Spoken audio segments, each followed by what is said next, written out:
Good morning, everyone. Welcome back to another episode of your daily dose. Today's episode is a little bit of an intermission between the next video of hibernation.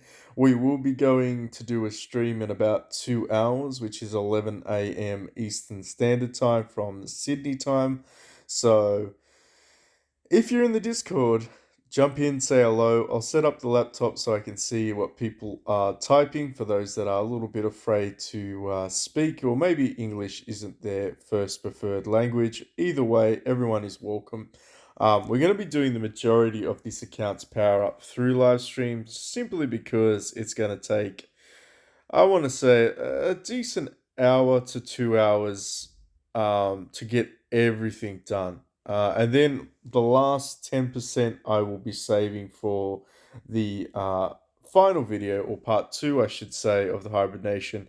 And that will be Stark Harvest, because that's going to be a long one, and a lot of people are interested about Stark Harvest. So that one's going to be fun for this account. We're going to see just how far we can push the Stark Armors. We do have quite a lot of things prepared. Where are they?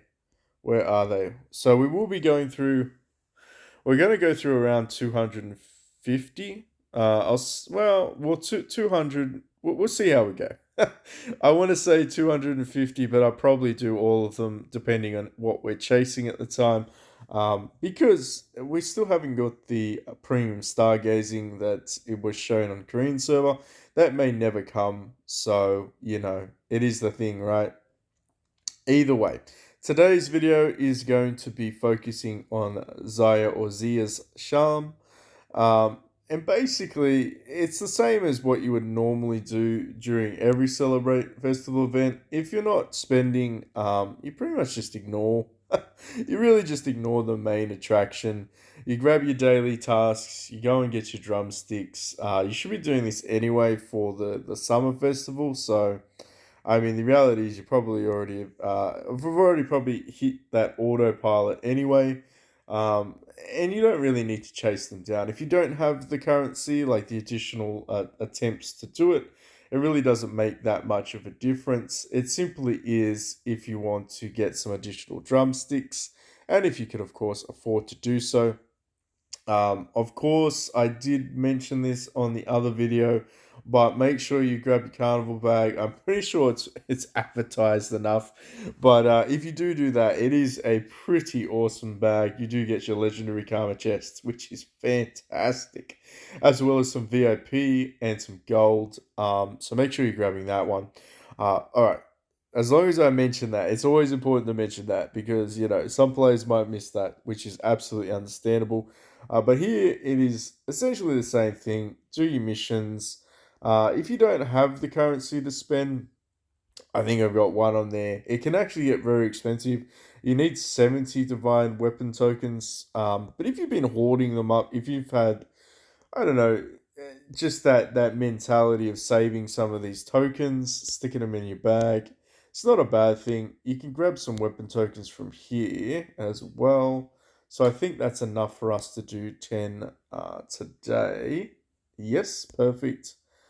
If you're going to ask me which of these ones you should go for, Zuja's crossbow and the dual blades are the best ones. In my opinion, from Epics, that is. So make sure you're doing that. If you have got some spare ones, grab some drumsticks, do your team battles.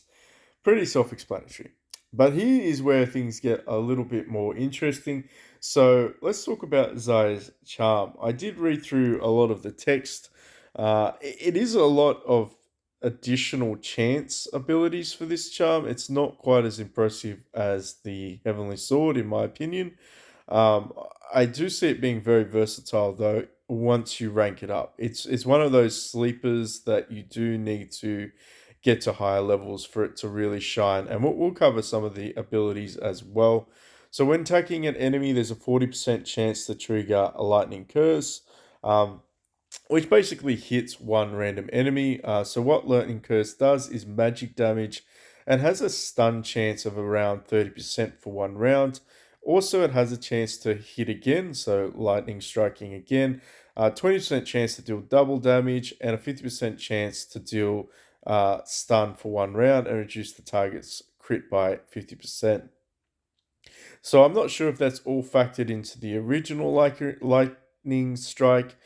Like I said, there's a lot of multiple probabilities within this little charm here, so it'll be kind of interesting to see what happens. But because there's three of them, obviously that means that the ultimate skill or the divine weapon skill is going to revolve around three separate items. So heavenly protection is interesting. So you receive three Duke's charms or Great Duke's charms at the beginning of each battle. And what that means is essentially it is a little bit of a. It's almost like Zhuge uh, and Ziya. I feel like there's a combination between the two. It certainly feels like a warlord inspired charm. That's my initial thoughts. But basically, your first charm is this charm is consumed when your HP drops below 70% for the first time. It summons a lightning to attack all enemies. Okay, so more damage is good.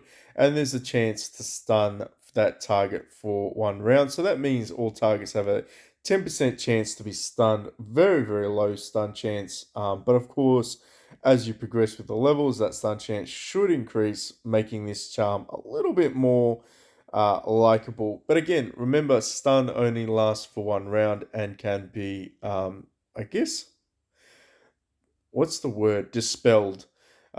This charm is consumed when HP drops below 40%. So again, this is charm number 2 for the first time. It's kind of a reoccurring theme. It can only happen once in a battle. Uh, it increases all allies' invasion and damage reduction by 10%. Kind of a useless statistic, to be honest. And restores 8% of HP to the target, to all targets. So basically, all of your surviving allies get restored HP, and whoever's got this equipped gets 15% of HP healed to them. It's like the oh shit moment at 40% HP. I mean, look, evasion and damage reduction is really not going to save you at 10%, let's be honest. Anyway, at 50% chance, third charm, the last charm in the bundle, the oh shit charm. So chance to consume this charm upon death. So you have a flip a coin basically.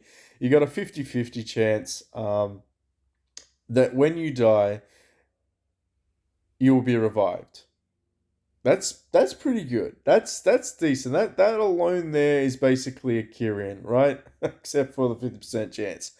And of course that means that there's a chance for 20% of max HP to be healed to you, which is not bad. Um, or or as far as I can see this, you damage your counterpart enemy. Reviving, there's a chance upon death, reviving for 20% of max HP, or dealing 20% of max HP damage to counter enemy. So, one side of the coin is you get revived. The other side of the coin is you do a measly counter attack to the person that killed you. Or your counterpart enemy, sorry. Not the one that killed you, but whoever's opposite you. Uh, I mean, that's, yeah, I mean, look, I don't know how I feel about that one. I'm sure at higher levels, this charm is going to be fantastic, and of course, it's going to scale based off your HP. So you could put this on a tanky hero, something like maybe a Jiang Wei from Shu Nation. I'm thinking that would probably be a good alternative for old mate Jiang.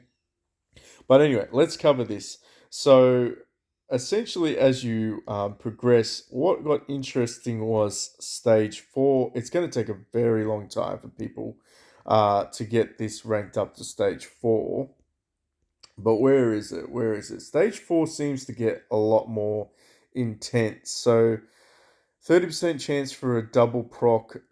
Stun chance is high. 50% chance to stun, which is pretty much why people would want to run this charm. Lightning curse is a percent chance to three times damage. 100% chance to stun. Almost like Serpent Halberd that keeps rotating its stun chances. Of course, that decreases the odds of it dropping, but when it does drop, it increases the chance to 100% for stun for 1 round, reducing crit and penetration, meaning that basically they can't get through your block shield for 2 rounds. So at 4 star, that's where things start getting a little bit more interesting in terms of its skills for its Thunder Fury. At 4 stars here, I think it had something similar. Let me see. Oh, there's so much text here. So evasion is still 10%. So the charm is consumed. There's a 70%. Yep, we already know that. So 20% chance to stun target. That's kind of low. I would have thought maybe that would be a little bit higher at 4 star. 20% chance to stun enemies. Not too impressed with that. 50% chance to consume. Okay, so that's just increase of resurrection max HP. And of course damage dealt. What about at 7 star? I mean that's true end game, right? Ladies and gentlemen, true end game. It still looks like it's a pretty low chance. So it's only a 30% chance to stun a target for 1 round from first charm procking. Third charm though is 100%. 50% chance to consume this charm upon death, reviving with 40% of max HP. It's not too bad. I mean, that's in league with the Kyrian right there, and of course triggering damage. What's this second part? Evasion. I mean, look, I'm not that impressed. I'm not that impressed. I'm sure this is purely a support-based charm. Obviously, the control ability, resurrection, kind of gives it away. It doesn't seem like it does any form of real damage to the targets. I could be really mistaken here. It certainly doesn't offer rage, so equipping this doesn't put your hatred gauge all the way up to 100. Um, Unless I'm missing that, it doesn't say that, which is kind of interesting. If we have a quick look at this guy here, can I inspect this? Can I inspect you? So chance to reduce rage, which is sword aura. Gain heavily sword at the start of battle, increasing own hatred by 50. Yeah, so certainly, Whale Slayer, I love that name. So certainly not in the same league of damage compared to Whale Snail, Whale Slayer. Let's start again. Certainly not in the same league in terms of raw DPS with Heaven's Sword. Whale Slayer certainly taking the cake in terms of offensive power ability. It seems like a support charm, and that was my impression. Make sure I got all that stuff. Yeah, anniversary. Sorry, I'm just gonna check. Gotta make sure before I jump out of here and go and have some breakfast that I've done everything. But what I would recommend is not spending money. In this instance, it would cost around $100 or around 60 USD to get the required shards.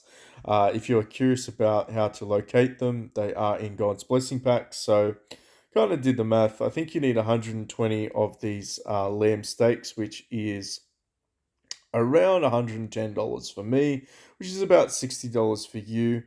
Depending on where you are in the world, of course, exchange rates change, but in my opinion, it's not really worth $100 to build this artifact off the bat. Certainly not at 1 star. So, as you can probably tell, Annihilation event, however, has included previously these charms. So 45 charms is what you can purchase for 9,000 gold. If you've got the gold, I strongly recommend getting it and then waiting for it to appear in Annihilation event. Of course, it could appear in Arms Race before Annihilation.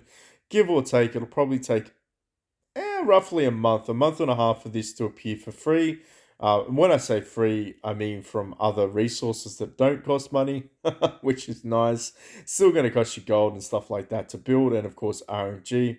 But yeah, eventually this will appear like the Heaven's Sword. It took about 2 months ish for Heaven's Sword to appear in Annihilation, if my memory is correct. About a month and a half, 2 months. So what I'm getting at is it's not really worth the investment if you are thinking of making a game changer really doesn't seem very strong at its base form, and even at 4 star, it doesn't seem that fantastic. But of course, everyone will build it. What I am excited about, though, this Celebrate event is the return of our lovely ladies. Is it worth spending 10,000 gold to get 50 of these shards? Yes. Yes, it is. Yes, sir and ma'am, it is definitely worth getting those ones. So we've got the 50 shards out. Fantastic. What we will do, though, is if not mistaken, what do I need for you? What do I need for you? I need 70 of these. So we did come first. Last day of the limited heroes, everyone should have got their things in the bag. So we did come number one, which is fantastic. Didn't have to spend any more resources doing that, but we are going to grab 70 out of you or get you to 3 star. Sadly, we are going to be short a little bit in terms of being able to get him to 4 star. We may have to spend a couple of dollars, and we'll cover some of the other items that you can grab in a second. A little bit all over the place, but let's grab this one out. And, ooh, 17 billion. Let's go. That's ended. Don't need to talk about that here. So, if you are thinking about spending as well, obviously you have the main focal point, which is Zaya's charm. Alternatively, if you are starting to build towards your mythic tactic, good luck to you, excuse me. That's going to be super duper expensive. These ones are here again, which is kind of interesting. Kind of skipped through most of this stuff down to the goodies. So there are, in fact, the chests appearing yet again. This could be an alternative for this account personally, because we need 140 of these shards to progress Old Mate's War God to 4 star. So I might have to think of it in terms of investment strategy there, or sum up whether or not Summer Festival is a little bit more valuable, more bang for your buck with less money. But anyway, I'll figure all of that out. And of course, for those that are still looking to grab some of the Heaven Shards, well, you do have an opportunity to grab some here if you are thinking of spending a little bit of money to do so. But that's pretty much it in a nutshell. In terms of gold expenditure, I mean, these ones I think I'm going to have to buy a couple of. It is worth it because you do get the selection chest. Outside of that, I would probably say Beast Pills aren't that bad at 50% off. Accessory stones, you can keep them. Maybe, I mean, it really just depends. It truly depends on where you're at. I mean, if you're very, very close to being able to unlock certain things with your Quillians, maybe grab some from gold. I just feel like there's better value in terms of exchange rate. I mean, if you really look at it, what more could you ask for? It's not like you're going to accumulate 10,000 chicken drumsticks. Grab your ascension stones, grab some quilling chests if you need those. Obviously, if you're still still filling out your index, grab those ones. Beast pills always good. These ones again always good. What else is there? Yes, accessory stones. We're going to spend our veggies on accessory stones. We definitely need some accessory stones on this account. In fact, is that enough? Ooh, no, no, not quite. It's going to get us maybe almost halfway. Almost halfway. So that's going to be some goals for this account during the event, is to grab some more of those stones. Can we finish it with a Karkadon? Is this one even alive still? 24%.